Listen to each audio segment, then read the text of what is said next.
you don't mind if I can stay here? Yeah, please. Sorry, just tilted and I'm gonna do like, yeah, that would be great if you can. Thank you. What? Yes? Okay, so why don't you tell me a bit about the company? Sure. So basically, we're here. This is, I believe, our probably 12th or 13th Saturday that we're coming together in Toronto. Initially, this started as an anti-lockdown protest. The first protest that happened here was the last week of April. I started participating from May 2nd, so basically from May until now. Personally, been coming here every single Saturday. And obviously, today we're not necessarily in a lockdown like we were back in March or April, correct? However, we still see a lot of measures that are implemented by the government that are not easing off. And even though they're trying to ease up some type of measures, they still create initiatives that they're trying to impose on people. Primarily, for example, the mandatory masks, right? Like that's probably one of the most sensitive and pressing issues right now. And when I created Hugs of the Mask initiative, which was back in May, we actually didn't have mandatory masks, but I guess I had a little bit of the foresight of what's coming next. And the Hugs of the Mask initiative basically combined the point of that hugs actually is beneficial for people, for your immune health, for your overall well-being and mental health. And the mask is something that actually suppresses the immune system. Now, you know, the experts from the government will tell you there's no science that kind of debates the mask and whatnot. And even themselves back in April was saying that masks are not required. So this is one of the main initiatives we do. Now what we're doing here is we're coming together. This is we call it Freedom Rally. And we've been coming here with hundreds and hundreds of people. We have family and children, and we encourage children and family to come because to combat isolation that the kids were exposed to, unfortunately, you know, and psychological trauma already been shown even with children that we have coming here. And right now, the reality is I don't really understand why children have to wear masks. When CKID's report from Toronto, specifically here from June 17th, says that children are not at risk at all. In fact, we have 0 children dying from this virus below 19 years old. And in fact, if you are age of 45 or less, the chances of you dying from this virus is still almost 0. And the children is actually not super spreaders like they were predicted before with the flu. So that's what the sick reports from Toronto hospital actually says. And for some reason, when they mandated the masks, they say children exempt only from 2 years old down. That makes no any sense because when you have a developing body, you need all the oxygen you need. So all these regulations, I consider it to be actually child abuse sanctioned by the government. I know it's a strong statement, but I believe so.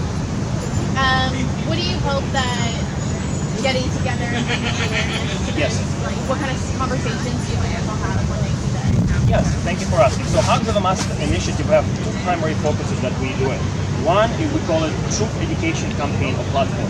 And we had our official launch on July 7th when the Toronto mandated the mask, and that's, you know, myself with a bunch of other groups, we came together and we distributed the flyers, which educated people about the harmful effect of masks.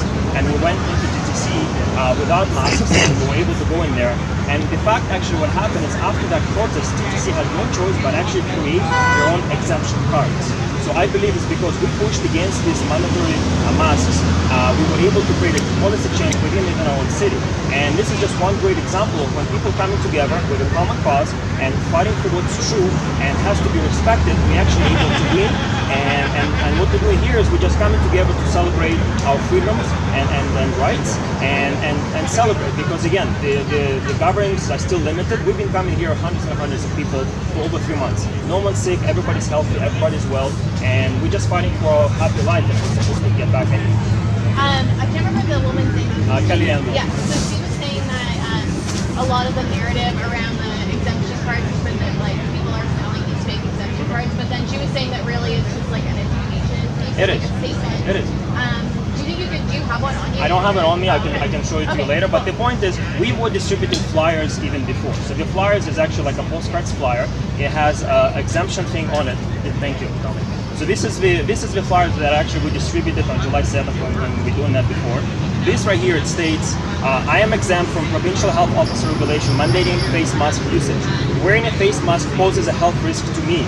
Under CHRIA and PIPIDA, I'm not required to disclose my medical condition to you. Violation of disability rights under the Canadian Human Rights Act or Canadian Charter of Rights and Freedoms can be reported to number 1-888-214-1090. The Canadian Human Rights Act not only prohibits discrimination at the federal level, it also establishes a human rights commission system to administer and enforce the act. And the other side has 6 different items that actually explains the harmful effect of the mask. So this is a great educational flyer that we will distribute and we continue distributing. We have it on our website, so if somebody wants to download it, they can download the PDF version. Today we printed 30,000 of these flyers because we actually have an unmasked march happening across the whole country. We're doing it today here on Saturday, and all the other cities across the country are on Sundays. We're gonna personally, the leadership from Toronto is going to Hamilton to support the Hamilton March, but there are 14 cities all across Canada, 14 schools. Can you just hold that mask so I can see it? Just very slow, okay? Just kind of talk about it. Go again, talk about it a little bit. So this is the flyer that we'll be distributing. On one side it talks about the rights that Canadian has, the exemption, and then the other side has 6 different items that list the harmful effects of wearing the masks. And this PDF can be downloaded directly from our website on the resources. And we're going to have a French version available soon, just bringing everything together. Okay, Thank you so much, guys. Thank you. Thanks, Tom. Okay, brother. I hope I got it.